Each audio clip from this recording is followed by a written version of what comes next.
at hindi pwedeng yurakan ng sinuman, lapastanganin dahil lamang sa pansariling interes.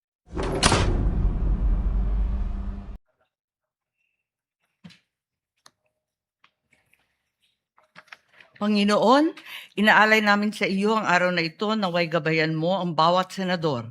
Sa lahat ng amin iisipin, gagawin at sasabihin, pagpalain niyo ang Senado, ang aming tahanan, na siya ring tahanan ng bawat Pilipino.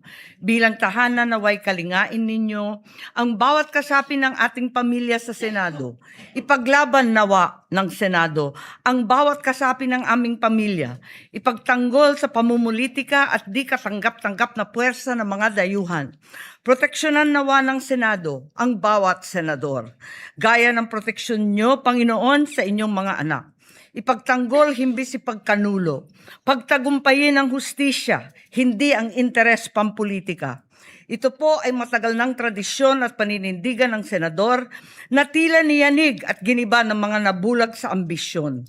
Panginoon, huwag niyo pong pabayaan ang Senado sa kadiliman, sapagkat madilim na Senado ay madilim na bayan. Liwanagin niyo ang aming pag-iisip upang maliwanag ang katotohanan. 1 taon na po mula noong nakaraang eleksyon, lagi niyo pong itanim sa aming isip ang serbisyo publiko at panagutan sa bayan. Lupigin at puksain niyo po ang panunuhol, pananakot, panggigipit, pangkonsente sa kamalian dahil lamang sa pagkahayok at labis na pagnanasa sa kapangyarihan. Ipaalala po ninyo na ang boses ng bayan ay boses ninyo.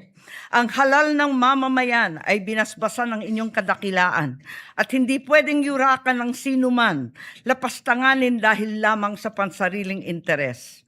Ang boto ng mga Pilipino ay sagrado. Kaakibat nito ang pananampalataya sa inyong at sa saligang batas.